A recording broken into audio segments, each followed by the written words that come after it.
বলেন যারা ঈমান এনেছে, যারা নেক কাজ করেছে, তারা যেন জেনে নেয় কি, যে আমি আল্লাহ লা নুদিউ, নষ্ট করি না, আজরা মান, ওই ব্যক্তির প্রতিদান, আহসানা আমালা, যে ভালো কাজ করছে আমি তার প্রতিদান নষ্ট করি না। এজন্য ইয়াকিন রাখবেন, আল্লাহর জন্য যদি নামাজ পড়েন, আল্লাহর জন্য যদি রোজা রাখেন, আল্লাহর জন্য যদি হজ করেন, আল্লাহর জন্য যদি যাকাত দেন, আল্লাহর জন্য কোনো আলেমকে মহাব্বত করেন, আবার আল্লাহর জন্য যদি কাউকে ঘৃণা করেন, আল্লাহ বলছে হাবিব আপনি জানায়া দেন আমি এই মানুষটার প্রতিদান নষ্ট করি না। ঘোষণাটা কার?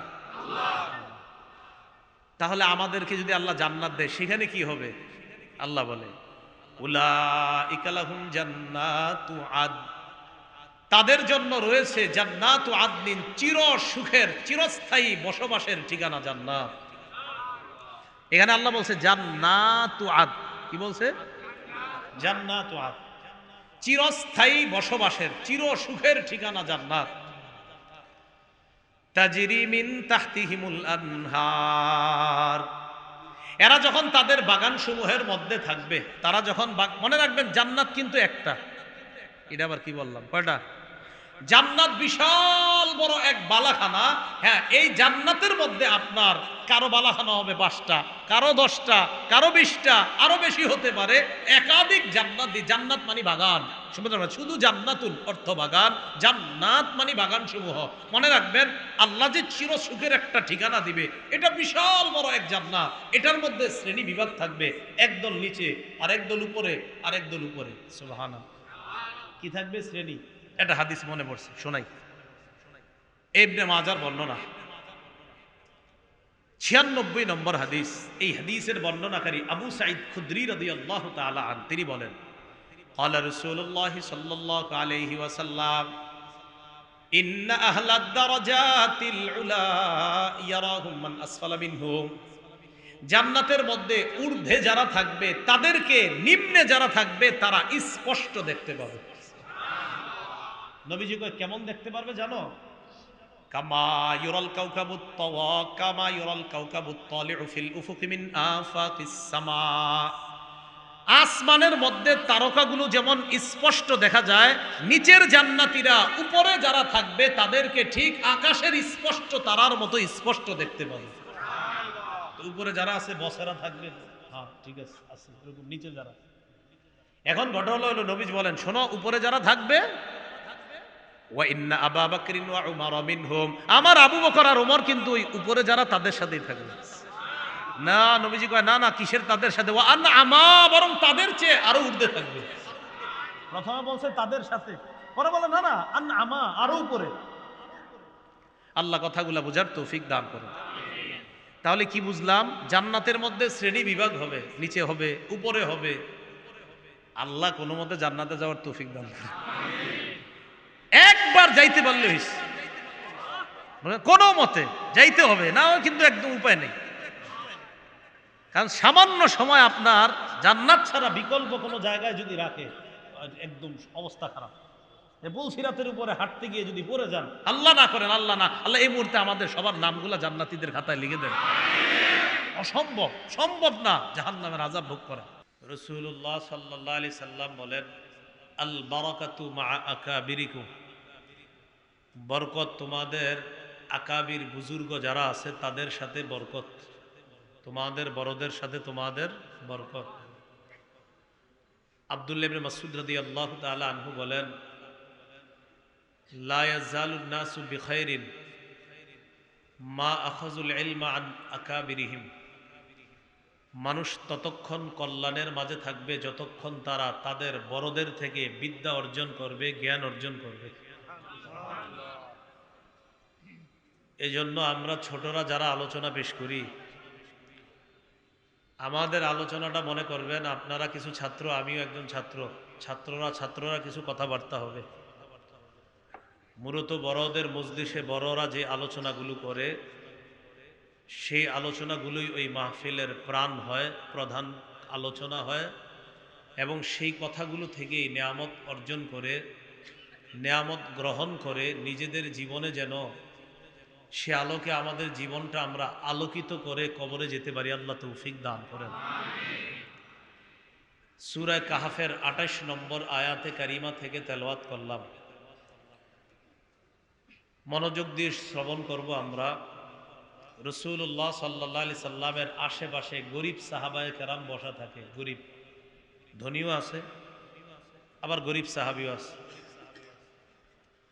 তো গরিব সাহাবায়ে কেরাম যারা নবীজির পাশে বসা থাকে, নবীজিও তাদেরকে সময় দেয়, কথা বলে, তাদের খোঁজ খবর রাখে, নবী খাইলে তাদেরকে খাওয়ায়। এই বিষয়টা বড়লোক কাফেররা সহ্য করতে পারে না। কারা? বড়লোক কাফেররা।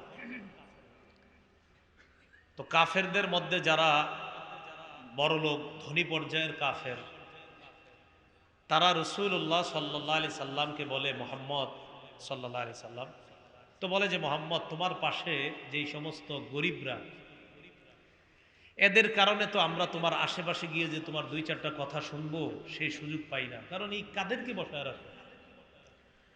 আমাদের তো একটা স্ট্যাটাস আছে, একটা মর্যাদা আছে। এইদের সাথে বসলে তো আমাদের আর এদের মাঝে পার্থক্য কোথায় হলো? নাউজুবিল্লাহ। তুমি যদি এদেরকে সরায়া দাও, তাহলে আমরা তোমার পাশে একটু বসতে পারি, তোমার কথা শুনতে পারি। তো রাসূলুল্লাহ সাল্লাল্লাহু আলাইহি সাল্লাম চিন্তা করলেন যে এদেরকে সরানোর কারণে যদি দিনের দুই চারটা কথা বলা যায়, খারাপ কি? দিনের কথা ধনী কাফের যারা, তারা একটু বসবে, শুনলো, সমস্যা নাই তো। আমার সাহাবীদেরকে আমি বুঝাইলে তারা তো বুঝ মানবে। কিন্তু আল্লাহ পাক রব্বুল আলামিন নবীজিকে বললেন, সাবধান, এই কাজ আপনি করবেন না। আল্লাহ বলেন, ওয়ালা তাতুরুদিল্লাযীনা ইয়াদউনা রাব্বাহুম বিল গাদাতি ওয়াল আশি। আপনি তাদেরকে তাড়িয়ে দিবেন না যারা সকাল সন্ধ্যায় তাদের রবকে ডাকে, আমি আল্লাহকে ডাকে। আমি আল্লাহ আপনাকে বলছি, এই বড়লোক কাফেরদের কথায় ওই গরিব সাহাবীদেরকে আপনি তাড়িয়ে দিবেন না। সূরা কাহফের ২৮ নম্বর আয়াতে এই কথাটাই আল্লাহ বলছেন, ওয়াসবির নাফসাকা মাআল্লাযীনা ইয়াদউনা রাব্বাহুম বিল গাদাতি ওয়াল আশিয়্যি ইউরিদুনা ওয়াজহা। ধৈর্যের সাথে আপনি নিজেকে তাদের সাথে রাখেন যারা সকাল সন্ধ্যায় রবের সন্তুষ্টি অর্জন করার আশায় তাদের রবকে ডাকে। যেই গরিব সাহাবায়ে কেরাম, আপনি ধৈর্যের সাথে নিজেকে তাদের সাথেই রাখেন, বড়লোক কাফেরদেরকে পাশে বসানোর দরকার নেই। তাহলে কাফেররা কয় এদেরকে উঠাও, আমরা বসবো। আল্লাহ কয় না, আপনি এদের সাথেই থাকেন। ওই গরিব সাহাবায়ে কারাম যারা ঈমান আনছে আপনার আশেপাশে, এরা আমার সন্তুষ্টি চায়, এরা আমাকে চায়। তা আমার কথা হলো, হাবিব আপনি এদের সাথেই থাকেন। ওয়ালা তাদু আইনাকা আনহুম তুরিদু জিনাতাল হায়াতিদ দুনিয়া। দুনিয়ার চাকচিক্য আর সৌন্দর্যতা, দুনিয়ার ভোগ বিলাসের আশায় আপনার চোখগুলা থেকে, এই চোখ দুইটা যেন গরিবদের থেকে অন্য দিকে না যায়।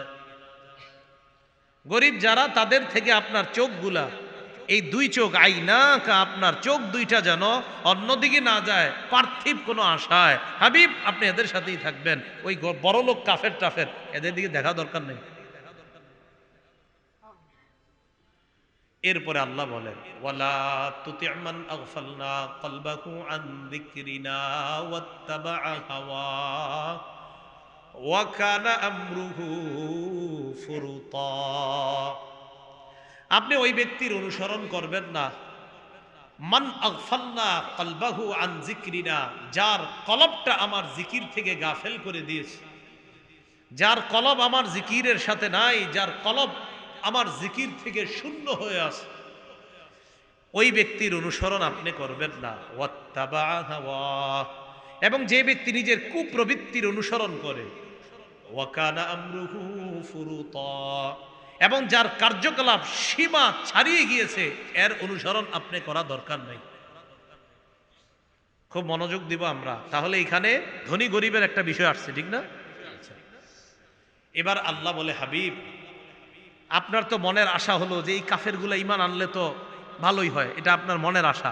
এবার আল্লাহ বলেন, ওয়াকুলিল হাক্কু মির রাব্বিকুম ফামান শাআ ফালইউমিন ওয়া মান শাআ ফালইয়াকফুর। ইয়াকফুর।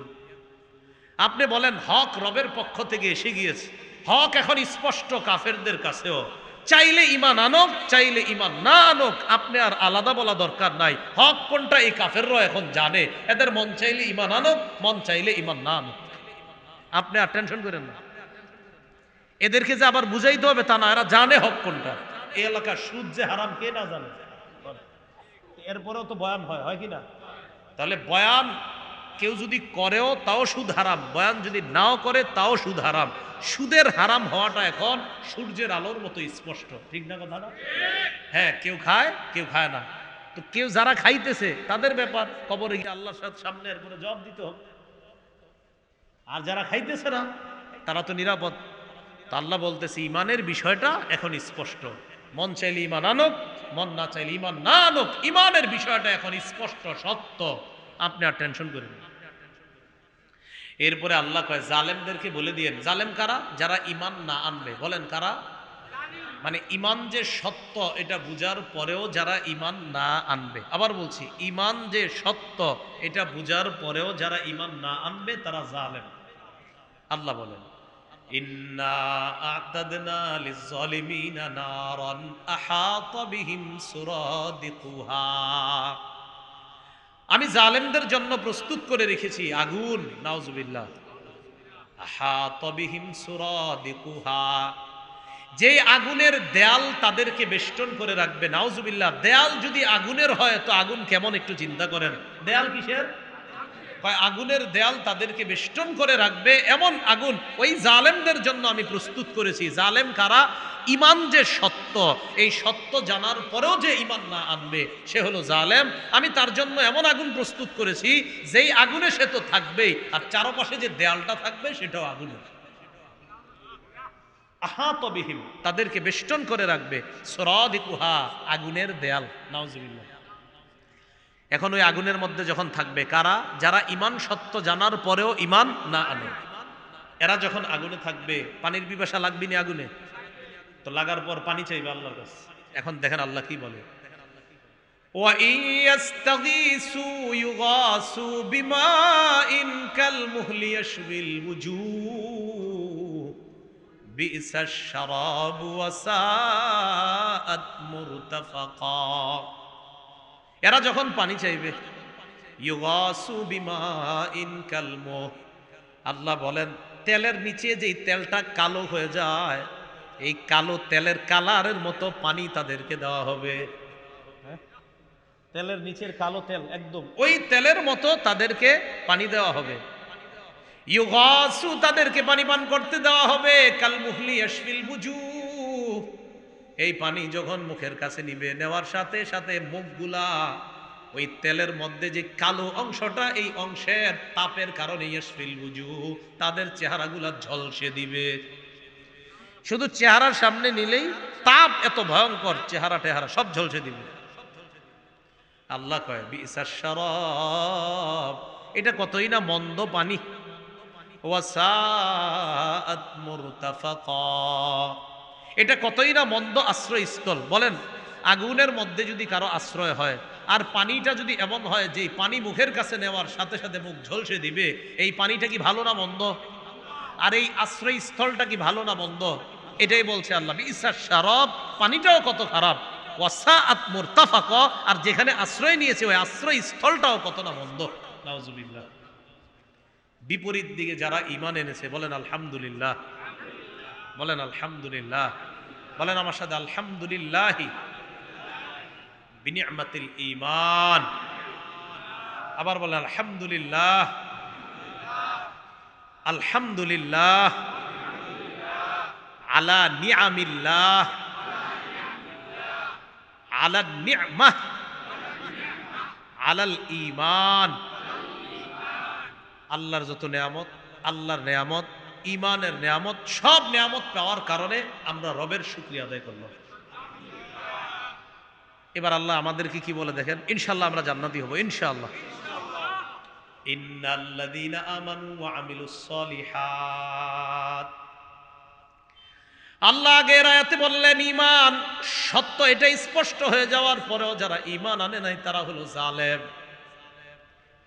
এই আয়াতে আল্লাহ বলেন ইন্নাল্লাযীনা আমানু ওয়া আমিলুস সলিহাত, নিশ্চয়ই যারা ঈমান এনেছে ওয়া আমিলুস সলিহাত, নেক কাজ করেছে, ইন্না লা নুযীউ আজরা মান আহসানা আমালা, আল্লাহ বলেন ইমানদার যারা নেক কাজ করেছে তারা যেন জেনে নেয় আমি আল্লাহ ভালো কাজ যারা করে তাদের প্রতিদান কখনো নষ্ট করি না। তাহলে যারা ঈমান এনেছে নেক কাজ করেছে, এখানে এই কথাটা নাই, একটু লাগায় নেবেন কথাটা, যে তারা যেন জেনে নেয়। বলেন যারা ঈমান এনেছে যারা নেক কাজ করেছে তারা যেন জেনে নেয় কি, যে আমি আল্লাহ লা নুযীউ নষ্ট করি না আজরা মান, ওই ব্যক্তির প্রতিদান আহসানা আমালা, যে ভালো কাজ করছে আমি তার প্রতিদান নষ্ট করি না।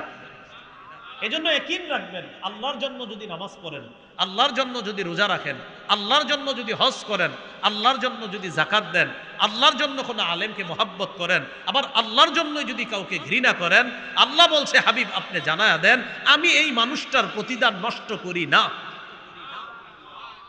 ঘোষণাটা কার? তাহলে আমাদেরকে যদি আল্লাহ জান্নাত দেয় সেখানে কি হবে? আল্লাহ বলে উলাইকা লাহুম জান্নাতু আদ, তাদের জন্য রয়েছে জান্নাতু আদনিন, চির সুখের চিরস্থায়ী বসবাসের ঠিকানা জান্নাত। এখানে আল্লাহ বলছে জান্নাতু আদ, কি বলছে? জান্নাতু আদ, চিরস্থায়ী বসবাসের চির সুখের ঠিকানা জান্নাত।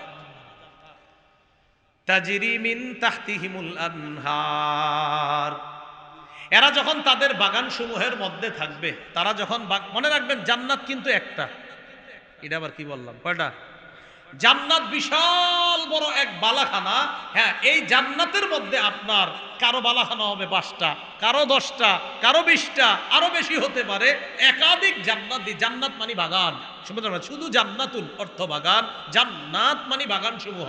মনে রাখবেন আল্লাহ যে চির সুখের একটা ঠিকানা দিবে, এটা বিশাল বড় এক জান্নাত। এটার মধ্যে শ্রেণী বিভাগ থাকবে, একদল নিচে আর একদল উপরে আর একদল উপরে। সুবহানাল্লাহ, কি থাকবে? শ্রেণী। এটা হাদিস মনে পড়ছে, শোনাই। ইবনে মাজার বর্ণনা 96 নম্বর হাদিস। এই হাদিসের বর্ণনাকারী আবু সাঈদ খুদরি রাদিয়াল্লাহু তাআলা আন, তিনি বলেন ক্বালা রাসূলুল্লাহ সাল্লাল্লাহু আলাইহি ওয়াসাল্লাম ইন্না আহলাদ দারাজাতিল উলা ইয়ারাহুম মান আসফালা মিনহুম, জান্নাতের মধ্যে ঊর্ধ্বে যারা থাকবে তাদেরকে নিম্নে যারা থাকবে তারা স্পষ্ট দেখতে পাবে। নবীজি কয় কেমন দেখতে পারবে জানো? কামা ইউরাল কাওকাবুত তাওয়া কামা ইউরাল কাওকাবুত তালিউ ফিল উফুকি মিন আফাকিস সামা, আসমানের মধ্যে তারকাগুলো যেমন স্পষ্ট দেখা যায়, নিচের জান্নাতীরা উপরে যারা থাকবে তাদেরকে ঠিক আকাশের স্পষ্ট তারার মতো স্পষ্ট দেখতে পাবে। সুবহানাল্লাহ। উপরে যারা আছে বসেরা থাকবে, হ্যাঁ ঠিক আছে, আছে এরকম নিচে যারা। এখন ঘটনা হলো নবীজি বলেন শোনো, উপরে যারা থাকবে ওয়া ইন্না আবু বকরিন ওয়া উমর মিনহুম, আমার আবু বকর আর ওমর কিন্তু ওই উপরে যারা তাদের সাথেই থাকবে। না, নবীজি কয় না না, কিসের তাদের সাথে? ওয়া আন আমা, বরং তাদের চেয়ে আরো ঊর্ধ্বে থাকবে। প্রথমে বলছে তাদের সাথে, পরে বলে না না আন আমা, আরো উপরে। আল্লাহ কথাগুলা বোঝার তৌফিক দান করুন। তাহলে কি বুঝলাম? জান্নাতের মধ্যে শ্রেণী বিভাগ হবে, নিচে হবে, উপরে হবে। আল্লাহ কোনো মতে জান্নাতে যাওয়ার তৌফিক দান করুন। একবার যাইতে পারলে হইছে, কোনো মতে যাইতে হবে না, কিন্তু একদম উপায় নেই। কারণ সামান্য সময় আপনার জান্নাত ছাড়া বিকল্প কোনো জায়গায় যদি রাখে, একদম অবস্থা খারাপ। পুলসিরাতের উপরে হাঁটতে গিয়ে যদি পড়ে যান, আল্লাহ না করেন, আল্লাহ না, আল্লাহ এই মুহূর্তে আমাদের সবার নামগুলা জান্নাতীদের খাতায় লিখে দেন। অসম্ভব, সম্ভব না জাহান্নামের আযাব ভোগ করা। তো এই হাদিস থেকে জানলাম জান্নাতের শ্রেণীবিভাগ, এক এক জান্নাতীর বাগান থাকবে 5টা 10টা, এরকম আল্লাহ জান্নাতীদের এক একজনের আপনার 10টা ক্ষেত আছে, 5টা জমিন আছে, এরকম এক এক জান্নাতীর 5টা 10টা এরকম বাগান থাকবে। তো বাগানগুলা কেমন বাগান? আল্লাহ কয় তাজরি মিন তাহতিহিমুল আনহার, যেই বাগান এত চমৎকার হবে আশেপাশে আবার নিচ দিয়ে দেখলে তাকায় দেখা যাবে যে নহর সমূহ প্রবাহিত হচ্ছে। এই কথাটা আল্লাহ বলে। এরপরে কি দেখেন, ইউহাল্লাউনা ফিহা মিন আসাবিরা মিন যাহাব, তাদের হাতের মধ্যে স্বর্ণের বালা পরানো হবে। আমার সাথে বলেন, বলেন পুরুষের জন্য, বলেন পুরুষের জন্য দুনিয়াতে স্বর্ণ পরা হারাম, কারণ তাকে এখানে খারাপ দেখা যাবে। বলেন, জান্নাতে পুরুষদেরকে স্বর্ণ রূপা পরানো হবে, কারণ রব সেখানে এটার সৌন্দর্য বাড়ায় দিবেন।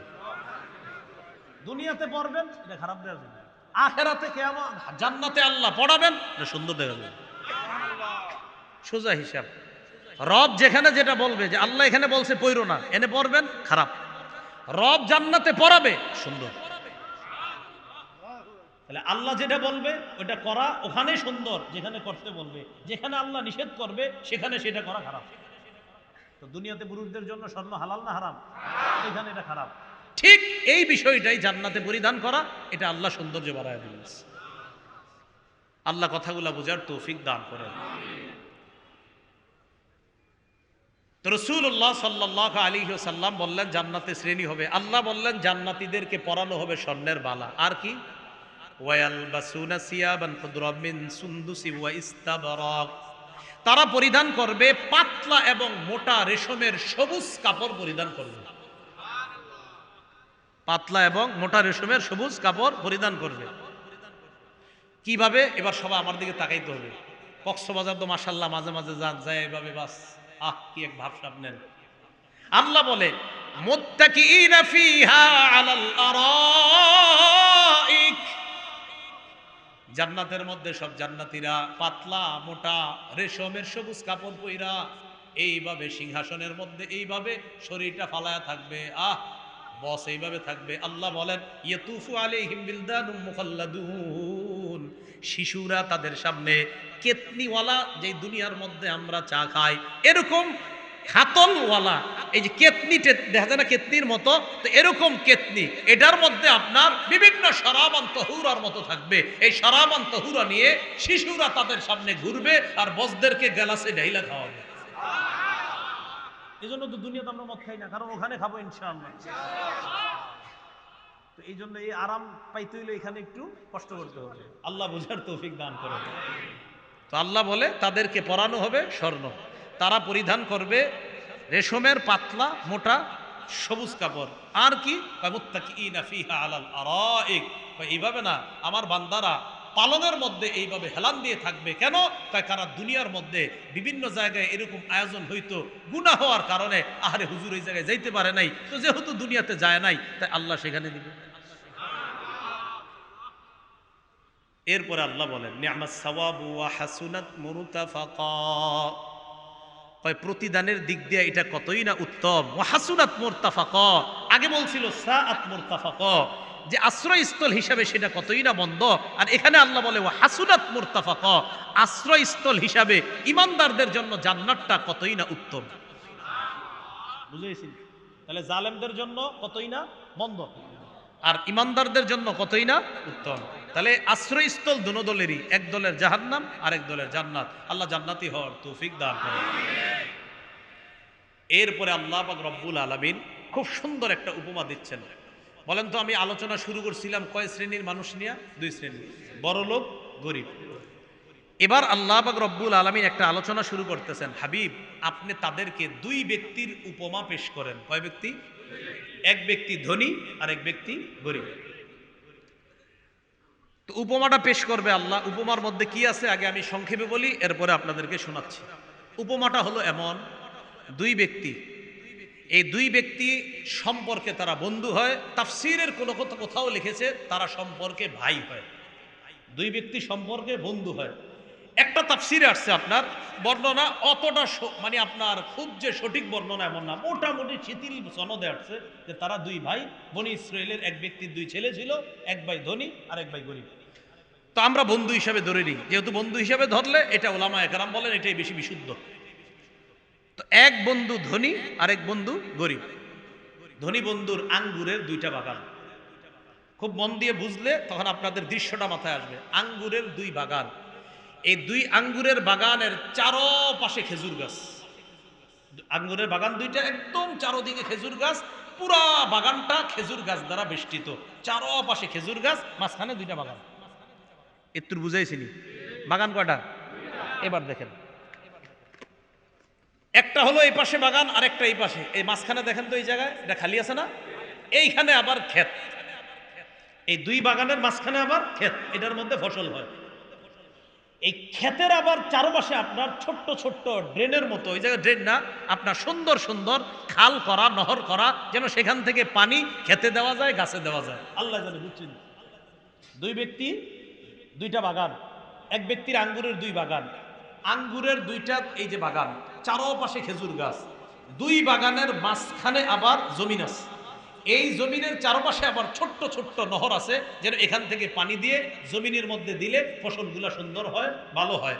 আবার ওই বাগানের মধ্যে বসে যে আসবে বাগানে, আইসা একটা মাচাং বানাইছে, ওই মাচাঙের মধ্যে বৈশা বৈশা উনি দেখবে তার বাগানটা কেমন আছে, খেজুরগুলা কেমন আছে, ক্ষেতটা কেমন আছে, একটু বুঝেননি? তাহলে বিশাল বড় দুইটা বাগান, মাঝখানে ক্ষেত, পানি দেওয়ার জন্য ছোট্ট ছোট্ট নহর, আর যিনি মালিক তিনি মাঝে মাঝে আইসা বসার জন্য মাশাআল্লাহ বড় একটা সিংহাসনের মতো আছে, যেটা আমাদের দেশে মাচাং কই, ওই যে বাতাস টাতাস খাইরাতে।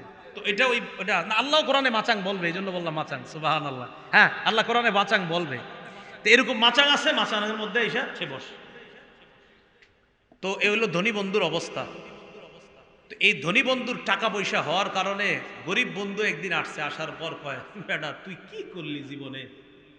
কিছুই নাই তো, আমার দিকে তাকা, আমার সম্পদ অনেক, আমার ধনবল যেমন জনবল তেমন, দেখ আমার পিছনে মানুষও ঘুরে, কারণ টাকা পয়সার অভাব নাই। একটু বুঝছেননি সবাই?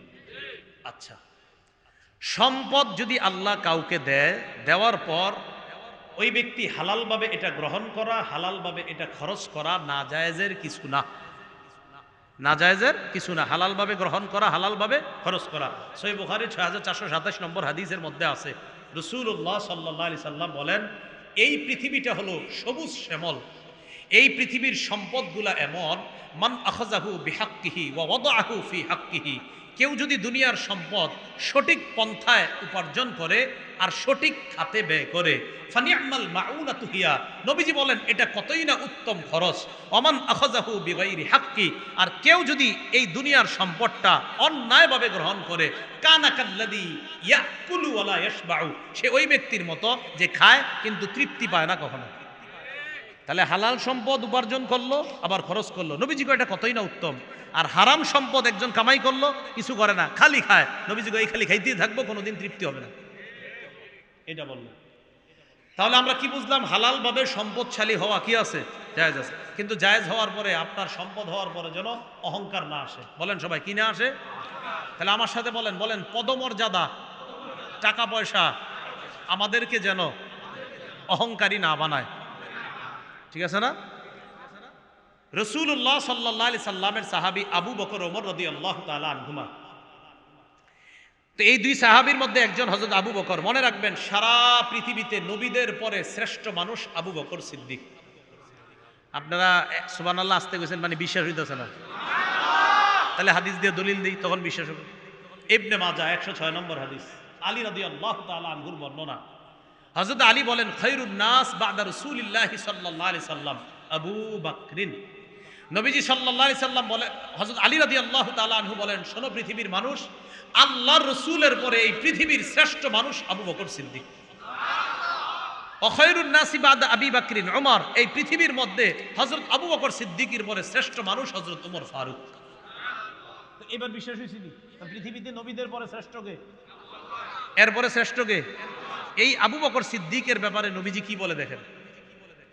ইবনে মাজার 94 নম্বর হাদিসের বর্ণনা, আবু হুরায়রা রাদিয়াল্লাহু তাআলা আনহুর বর্ণনা, তিনি বলেন, ক্বালা রাসূলুল্লাহি সাল্লাল্লাহু আলাইহি ওয়াসাল্লাম, মা নাফাআনি মালুন ক্বাত্তু মা নাফাআনি মালু আবি বকরিন। রাসূলুল্লাহ সাল্লাল্লাহু আলাইহি সাল্লাম বলেন, আমার সাহাবীদের মধ্যে যারা আমারে দান করছে ইসলামের কাজ করার জন্য, সব সাহাবীদের দানে যতটুকু কাজ হয়েছে, আবু বকরের দান আর সম্পদের কারণে আমার সবচেয়ে বেশি কাজ হয়েছে। হাদিসের মূল অর্থটা এমন আর কি, যে অন্যান্যদের সম্পদ দ্বারা যতটা না কাজ হয়েছে, যতটা না আমার উপকার হয়েছে, তার চাইতে হাজার গুণ বেশি উপকার হয়েছে আবু বকরের সম্পদ দ্বারা।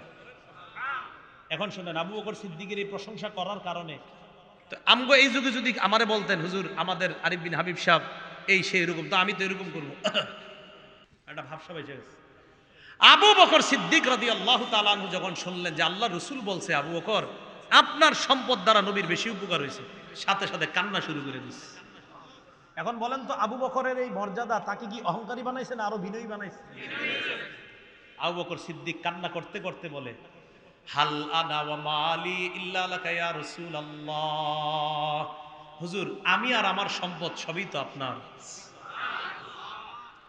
তাহলে দেখেন এই জায়গায় আবু বকর সিদ্দিক রাদিয়াল্লাহু তাআলা আনহুর মর্যাদা রাসূল বলার পর আবু বকর সিদ্দিক রাদিয়াল্লাহু তাআলা আনহুকে এই মর্যাদা অহংকারী বানায় নাই, বরং তারে আরো বিনয়ী বানিয়ে দিয়েছে, আরো নত বানায় দিয়েছে। তাহলে প্রথমে আমার সাথে বলছেন পদমর্যাদার সম্পদ যেন আমাদেরকে অহংকারী না বানায়। রাসূলুল্লাহ সাল্লাল্লাহু আলাইহি সাল্লামের দুই সাহাবী আবু বকর ওমর, এই জায়গায় আপনারা বয়স্ক যারা আছেন, তো বয়স্ক অবস্থায় অনেকে বুড়া হওয়ার পরেও মারা যায়, অনেকে বুড়া হওয়ার আগেও মারা যায়। তো আপনারা বয়স্ক যারা হয়ে গিয়েছেন, আপনারা মারা যাওয়ার পর দোয়া করি আল্লাহ জান্নাত দান করেন। রাসূলুল্লাহ সাল্লাল্লাহু আলাইহি সাল্লাম কি বলে দেখেন, ইবনে মাজার 95 নম্বর হাদিসের বর্ণনা, আলী রাদিয়াল্লাহু তাআলা আনহুর বর্ণনা, قال رسول الله صلى الله عليه وسلم إن أبا بكر وعمر سيدا كهول أهل الجنة من الأولين والآخرين إلا النبيين والمرسلين। রাসূলুল্লাহ সাল্লাল্লাহু আলাইহি সাল্লাম বলেন, নবী এবং রাসূলগণ ছাড়া, ওনাদের মর্যাদা তো সবার উপরে, নবী রাসূলগণ ছাড়া আদম নবী থেকে কিয়ামত পর্যন্ত পূর্বাপর যত মানুষ মারা যাবে তাদের মাঝে বয়স্ক যারা জান্নাতি হবে, এই বয়স্কদের সর্দার হবে আমার আবু বকর এবং ওমর। তো এই হাদিসটা রাসূল যখন বলছে, আবু বকর আর ওমর নবীজির সামনে ছিলেন না, হযরত আলী ছিলেন। কে ছিলেন? হযরত আলীকে রাসূল বললেন, আলী লা তুখবিরহুমা মা দামা হাইয়াইন।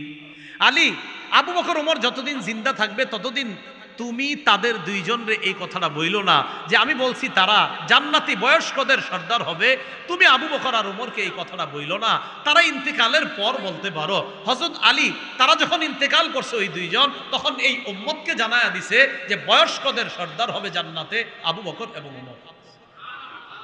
কে হবে বলেন তো? আবু বকর এবং ওমর। আচ্ছা, খুব মনোযোগ দিয়ে বুঝেন কথাগুলা। রাসূলুল্লাহ সাল্লাল্লাহু আলাইহি ওয়াসাল্লামের সাহাবীদের প্রশংসা নবীজি করলেন, করার পর আমি আপনাদের কাছে জানতে চাই, প্রশংসা শোনার পর তারা কি অহংকারী হয়েছে না আরো বিনয়ী হয়েছে? তো বুঝাইতে চাইলাম পদমর্যাদা অথবা বিভিন্ন বিষয়ের প্রশংসা, পদমর্যাদা অথবা তাদের ধনবল জনবল হওয়া, এটা তাদেরকে অহংকারী বানায় নাই, আরো বিনয়ী বানায়ছে। আমাদেরকেও যেন সম্পদ কখনো অহংকারী না বানায়, সম্পদ যাদের আছে আল্লাহ তাদেরকে আরো বিনয়ী হওয়ার তৌফিক দান করেন। আলোচনা বুঝে থাকলে এবার কোরআনের আয়াত শুনি আমরা। আল্লাহ বলেন, ওয়াদরিব লাহুম মাসালার রাজুলাইনি জাআলনা লিআহাদিহিমা জান্নাতাইনি মিন আ'নাব। হাবিব, আপনি তাদের সামনে ওই দুই ব্যক্তির দৃষ্টান্ত বর্ণনা করেন। কাদের সামনে? একদল টাকাওয়ালা কাফের আর একদল গরিব সাহাবী, তাদেরকে আপনি ওই দুই ব্যক্তির দৃষ্টান্ত বর্ণনা করেন। মনে আসেনি? টাকাওয়ালা কাফের আর গরিব সাহাবী। কোন দুই ব্যক্তির? জাআলনা লিআহাদিহিমা জান্নাতাইনি মিন আ'নাব, যাদের দুইজনের একজনকে আমি দুইটা আঙ্গুরের বাগান দান করছি। কিসের বাগান? এটা কিন্তু আগে পড়াই দিছি আপনাদেরকে, আঙ্গুরের বাগান। ওয়া হাফাফনাহুমা বিনাখলিন, আঙ্গুরের বাগান দুইটার চারপাশে আমি আল্লাহ খেজুর গাছ দ্বারা ঘেরাও করে দিছি বাগানটাকে। তাহলে কল্পনা করেন এরকম দুইটা বাগান, মনে করেন এই বাগান, এনে দুইটা বাগান, চারপাশে খেজুর গাছ। মাথায় আসছে না দৃশ্যটা? চারপাশে খেজুর গাছ, মাঝে দুইটা বাগান। এরপরে কি করে দেখেন, ওয়া হাফাফনাহুমা বিনাখলি ওয়া জাআলনা বাইনাহুমা যারআ, দুই বাগানের মাঝখানে আমি আল্লাহ আবার যারআ, ফসলের ক্ষেত তৈরি করে দিয়েছি, ফসলের জন্য ক্ষেত তৈরি করে দিয়েছি। তো এই কথা বলার পর আল্লাহ বলেন, কিলতাল জান্নাতাইনি আতাত উকুলাহা ওয়া লাম তাজলিম মিনহু শাইআ, দুই বাগান প্রচুর পরিমাণ ফল দেয়, ওয়া লাম তাজলিম মিনহু শাইআ, সামান্য কম করে না, সব সময় ফল দিতেই থাকে। ওয়াফাজ্জারনা খিলালাহুমা নাহারা। আল্লাহ বলেন ওই দুই বাগানের আশেপাশে আবার নহর দিয়ে দিয়েছি, যেন নহর থেকে পানি দিয়ে জমিনে দিতে পারে, গাছের গোড়ায় দিতে পারে, নহরও দিয়ে দিয়েছি। বাগান দিলাম, নহর দিলাম, ক্ষেত দিলাম, চারপাশে খেজুর গাছ দিলাম, এমন সুন্দর দুইটা বাগান। এরপরে আল্লাহ বলেন ওয়াকানা লাহু সামার, ওই ব্যক্তির সব সময় প্রচুর পরিমাণ ফসল পায়, ওই বাগান থেকে ফল পায়, আবার খেজুরের গাছ থেকে ফল পায়, আবার জমিন থেকে ফসল পায়। এখন একদিন বন্ধু আসছে, কোন বন্ধু আসছে? গরিব বন্ধু। فقال لصاحبه وهو يحاوره انا اكثر منك مالا واعز نفرا। গরিব বন্ধু আসছে, আসার পর তার গরিব বন্ধুকে কয় আনা আকসারু মিনকা মালা ওয়া আ'আজ্জু নাফারা। ও একটু বাকি আছে। ওয়া হুয়া ইউহাবিরু অর্থ কথার ছলে। কি ছলে? বলে না কথার ছলে, দুইজনে কথা কইতে কইতে কইতে কয় কথার ছলে একবার বলে ফেলছে। দুই বন্ধু কথা বলতে বলতে ফাকাল আলি সাহিবিহি, ধনী বন্ধু গরিব বন্ধুকে বলল ওয়া হুয়া ইউহাবিরুহু, কথার ছলে বলে ফেলছে কি আনা আকসারু মিনকা মালা, তোমার চাইতে আমার সম্পদ বেশি, ও আ'আজ্জু নাফারা, জন বলেও তোমার চাইতে আমি বেশি শক্তিশালী, আমার অনেক জনতা আছে। আসলেই তো টাকাওয়ালার পিছে 10 জন ঘুরে, আমনের পিছে একজন আটবো না, এটা ওই যুগই কি এই যুগই তো। এরপরে আল্লাহ কি বলে দেখেন ওয়া দাখালা জান্নাতাহু ওয়া হুয়া যালিমুল লিনাফসি, ধনী বন্ধু গরিব বন্ধুরে নিয়ে বাগানে প্রবেশ করতেছে, ওয়া হুয়া যালিমুল লিনাফসি, নিজের উপর জুলুম করা অবস্থায়। এই জুলুম দ্বারা উদ্দেশ্য কুফর এবং শিরিক, বলেন নাউজুবিল্লাহ। তো এবার ধনী বন্ধু কি কয় ক্বালা মা আযুন্নু আন তাবিদা হাদিহি আবাদা, ধনী বন্ধু গরিব বন্ধুকে বলে আমি আশাবাদী আমার এই বাগান কোনোদিনও ধ্বংস হবে না। নাউজুবিল্লাহ। ধ্বংস হবে না? এই জমিন ধ্বংস হবে না? আমি আপনি শেষ হবো না? আমার আপনার বাড়িঘর শেষ হবে না? হ্যাঁ, আমার কিচ্ছু শেষ হবে না। মা আযুন্নু আন তাবিদা হাদিহি আবাদা, আমি মনে করি না আমার এটা কখনো ধ্বংস হবে। এরপরেরটা শুনলে তো আরো আশ্চর্য হবেন। পরে কি কয় দেখেন ওয়ামা আযুন্নুস সাআতা কাইমা, আমি মনে করি না কিয়ামত কোনোদিন হবে। ধনী বন্ধু বলে আমি মনে করছি না কোনোদিন কিয়ামত হবে। কিয়ামত হইলে না আমার বাগান ধ্বংস হবে? কিয়ামতই তো হবে না। পরে পরে হলেন কি কয়, এরপরে হলে আরো অবাক হবেন। কয় কোনোদিন যদি হয়েও যায়, এমনি বিশ্বাস করে না হবে, কয় হয়েও যদি যায় ওয়ালা ইরুদিতু ইলা রাব্বি, তোমার কথা অনুযায়ী তুমি কও রব আছে, যদি আমার রব বইলা কেউ থাকে, সে কয় ওয়ালা ইরুদিতু ইলা রাব্বি, আমাকে যদি আমার রবের কাছে ফিরানো হয় লা আজিদান্না খায়রাম মিনহা মুনকালাবা, আমি এর চাইতে আরো বেশি পাবো সেখানে। এমনি তো রব মানি না, যদি থাকেও এখানে যা আছে, আমি তো কিয়ামত হবে এটা বিশ্বাসই করি না, যদি হয়ও এটা ধ্বংস হবে বিশ্বাস করি না, যদি হয় তোমার কথা অনুযায়ী রব বিশ্বাস করি না, তোমার কথা অনুযায়ী যদি থাকেও এখানে যা আছে ওখানে আরো বেশি হবে। এটা ওর কথা। এবার ধনী বন্ধু এই কথা শুই না গরিব বন্ধু বলতেছে ক্বালা লাহু সাহিবুহু ওয়া হুয়া ইউহাবিরু, গরিব বন্ধু ধনী বন্ধুকে কথার ছলে বলতেছে আকাফারতা বিল্লাযী খালাকাকা মিন তুরাব সুম্মা মিন নুতফা সুম্মা সাওয়াকা রাজুলা, তুমি কি ওই রবকে অস্বীকার করো যিনি তোমাকে মাটি থেকে বানিয়েছেন, সুম্মা মিন নুতফা, সামান্য নুতফা নাপাক জিনিস থেকে বানিয়েছেন, সুম্মা সাওয়াকা রাজুলা, এরপর তোমাকে একজন সাওয়াকা রাজুলা মানুষ হিসাবে তোমাকে গঠন করেছেন, তোমাকে যেইভাবে গঠন করা সাওয়াকা, যেইভাবে তোমাকে গঠন করা দরকার এইভাবে যে রব বানাইলেন তাকে তুমি অস্বীকার করো। এই কথা বলার পর কি কয় দেখেন গরিব বন্ধু কয় লাকিন্নাহু আল্লাহু রাব্বি, বলেন হু আল্লাহ রব্বি, আবার বলেন হু আল্লাহ রব্বি। গরিব ইমানদার বন্ধু কয় লাকিন্নাহু আল্লাহু রাব্বি, আমার রব হলেন আল্লাহ। ধনী কয় রব নাই, কিয়ামত হবে না, আমার বাগান ধ্বংস হবে না। গরিব কয় আমার রব আল্লাহ। ওয়ালা উশরিকু বিরাব্বি আহাদা, আমি আমার রবের সাথে কাউকে শরীক করি না, কাউকে অংশীদার বানাই না। এবার গরিব বন্ধু ধনী বন্ধুকে কয় ওয়ালাউলা ইদ দাখালতা জান্নাতাকা কুলতা মা শা আল্লাহ লা কুওয়াতা ইল্লা বিল্লাহ। তুমি যখন বাগানে প্রবেশ করলা, ধনীরে বলতেছে তুমি কেন বললা না মা শা আল্লাহ? কি বললা না? তুমি কেন বললে না মা শা আল্লাহ? এখান থেকে শিখলাম নেয়ামতের কিছু দেখলে বলা মা শা আল্লাহ। বলেন, নেয়ামতের কিছু দেখলে কি বলা? আল্লাহ। লা কুওয়াতা ইল্লা বিল্লাহ, আল্লাহ ছাড়া কোনো শক্তি নেই। মানে এই বাগান দেওয়ার মতো ক্ষমতা আল্লাহ ছাড়া কেউ নাই। আল্লাহর শক্তি আছে, ক্ষমতা আছে, এই বাগান তোমারে দিছে রব, তুমি কেন বললা না মাশা আল্লাহ? এটা তুমি ঠিক করো নাই।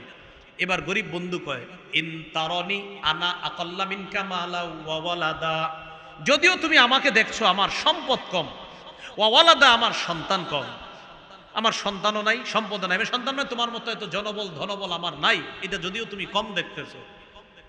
ফাআসা রাব্বি আইয়ুতিয়ানি খায়রাম মিন জান্নাতিকা, তোমার যে আঙ্গুরের বাগান এর চাইতে আরো দামি বাগান আমার আশা আমার রব আমাকে দান করবেন।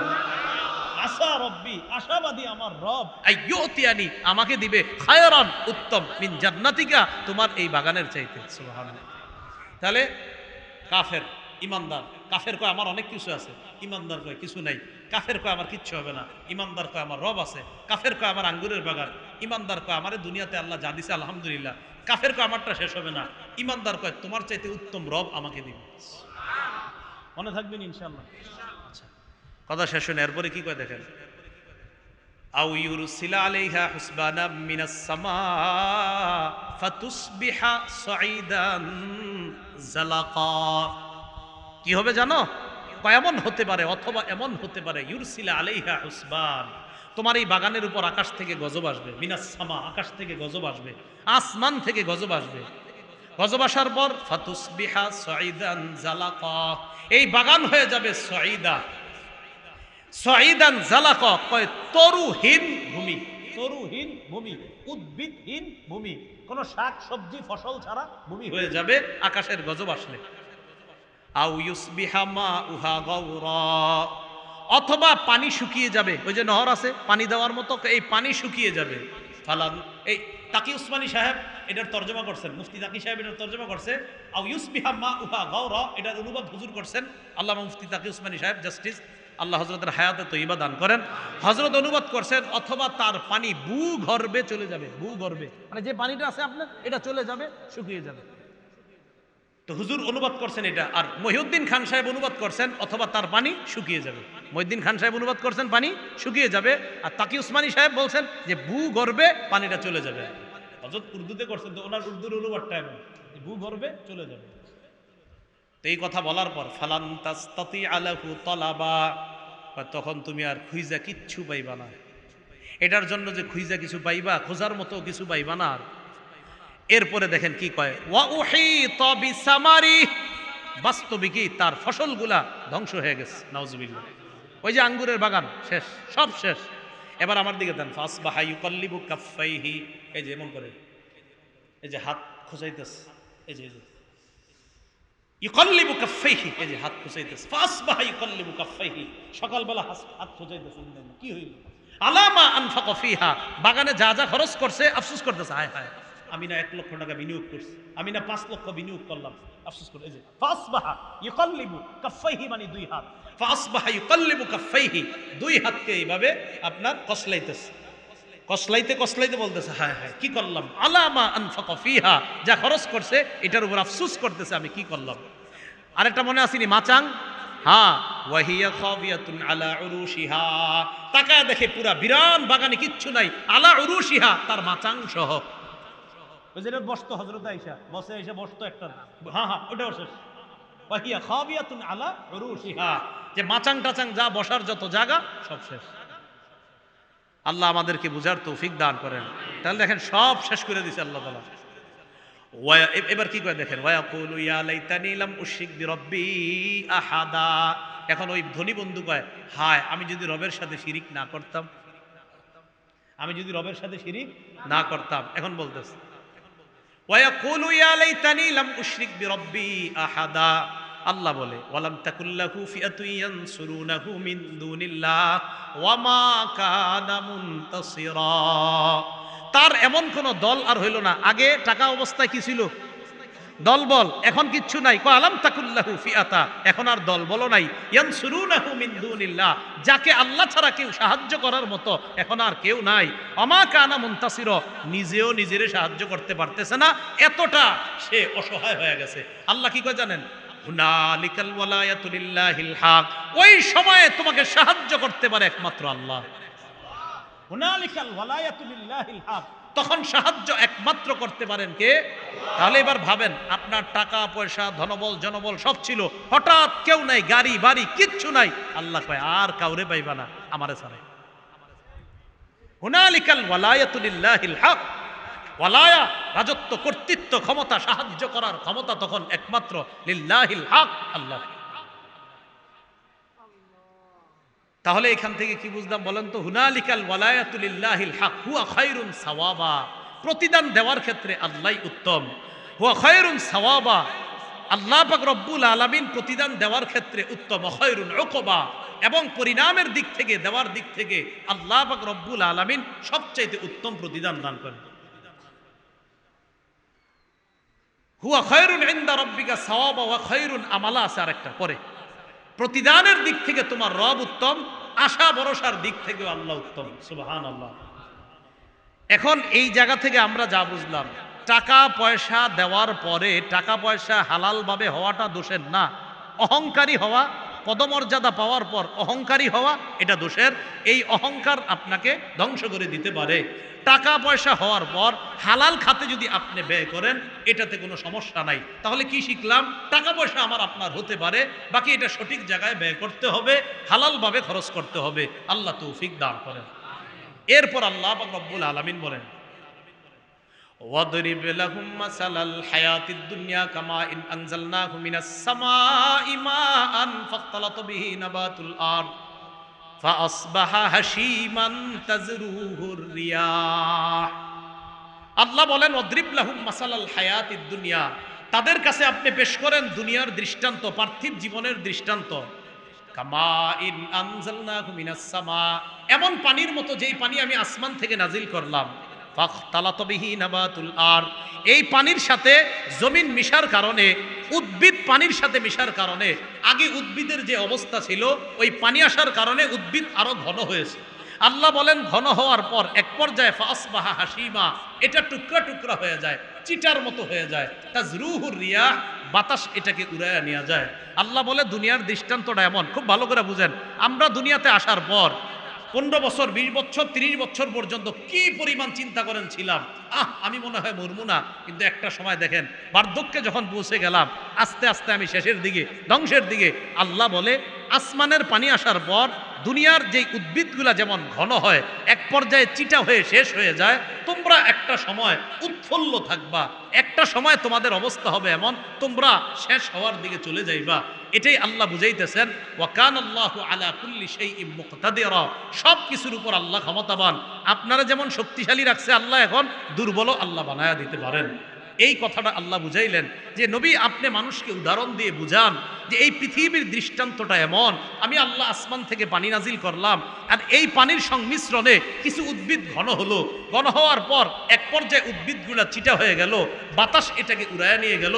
আমার বান্দাদেরকে বুঝান এদের একটা সময় উৎফুল্ল অবস্থা ছিল, এই অবস্থা থেকে তারা বার্ধক্যে যাবে, এক পর্যায়ে তারা শেষের দিকে যাবে। এর মানে সবাই শেষ হতে হবে, এটাই হলো দুনিয়া। সবাই শেষ হতে হবে, এটা হলো কি? দুনিয়া। তাহলে আবার বুঝি আমরা, সম্পদ কিছুদিন আমাদের কাছে থাকবে, হালাল ভাবে না হারাম ভাবে? এই সম্পদ আসার পর অহংকারী হওয়া যাবে না বিনয়ী হতে হবে? অহংকারী হলে আল্লাহ ধ্বংস করে দিবে। আর বিনয়ী যখন হব আমরা, তখন কথায় কথায় হবে ভাই আপনার এই গাড়িটা কিভাবে হলো, মাশাআল্লাহ। তখন আপনি বলবেন কি? আলহামদুলিল্লাহ, আল্লাহ ব্যবস্থা করে দিছে। আপনার এই বাড়িটা কেমনে হলো ভাই? আলহামদুলিল্লাহ, আল্লাহ ব্যবস্থা করে দিছে। ইতালি করার আগে কি করবেন? আলহামদুলিল্লাহ, আল্লাহ ব্যবস্থা করে দিছে। আপনার ছেলে সন্তান কি বাইরে থাকে? হ্যাঁ আলহামদুলিল্লাহ, আল্লাহ 2টা ছেলের ইতালি যাওয়ার ব্যবস্থা করে দিয়েছে। আপনার সন্তানটা টাকা পাঠায়? আলহামদুলিল্লাহ, ভালোই পাঠায়। কথা বুঝছেন? মানে এটা না বুঝানো কম পাঠায় না, না আলহামদুলিল্লাহ পাঠায়। তো যেটা বুঝাইতে চাইলাম, আমরা যেন অহংকারী না হই, আমরা যেন বিনয়ী হই। এরপরে আল্লাহ ফিনিশিংটা দিচ্ছেন যেইভাবে, আল মালু ওয়াল বানুনা জিনাতুল হায়াতিদ দুনিয়া, সম্পদ, অল বানুনা সন্তান, জিনাতুল হায়াতিদ দুনিয়া পার্থিব জীবনের সৌন্দর্য, সম্পদ সন্তান পার্থিব জীবনের সৌন্দর্য। ইমানের সাথে একিনের সাথে বললেন সম্পদ আর সন্তান চিরস্থায়ী, সম্পদ সম্পদ আর সন্তান চিরস্থায়ী। আচ্ছা, তাহলে আল্লাহ কি বলে দেখেন, আল মালু ওয়াল বানুনা জিনাতুল হায়াতিদ দুনিয়া, সম্পদ সন্তান দুনিয়ার চাকচিক্য সৌন্দর্য। আবার জিজ্ঞাসা করি, সম্পদ সন্তান চিরস্থায়ী তাহলে ক্ষণস্থায়ী? এটা আপনারা বললেন, কিন্তু আল্লাহ বলতেছে দেখেন, ওয়াল বাকিয়াতুস সলিহাত, নেক আমল চিরস্থায়ী।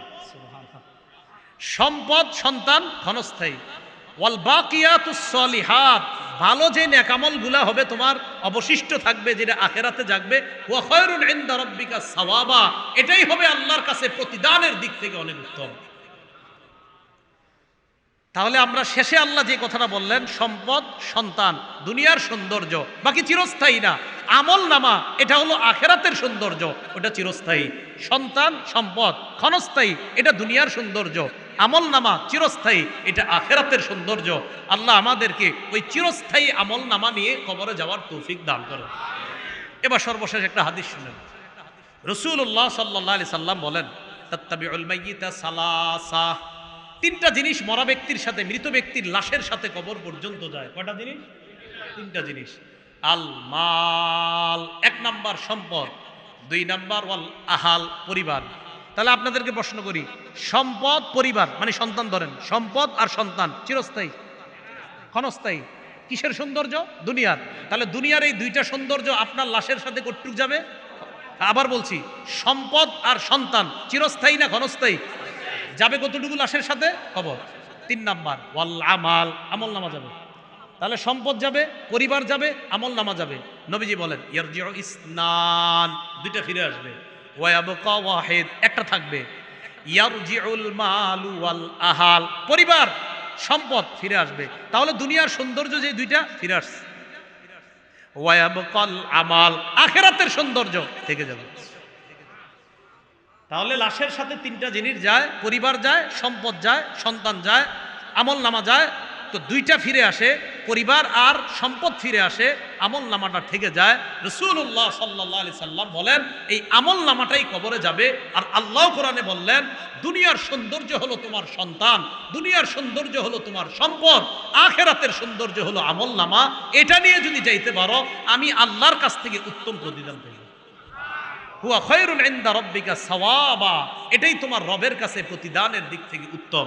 আল্লাহ পাক রব্বুল আলামিন আমাদের সকলকে দুনিয়ার চাকচিক্য ক্ষণস্থায়ী সৌন্দর্য, হ্যাঁ এটা হালালভাবে ততটুকু গ্রহণ করব যতটুকু যত দিনের জন্য দরকার, চিরস্থায়ী আমল নামা নিয়ে আমরা যেন কবরে যেতে পারি। আল্লাহ তৌফিক দান করেন।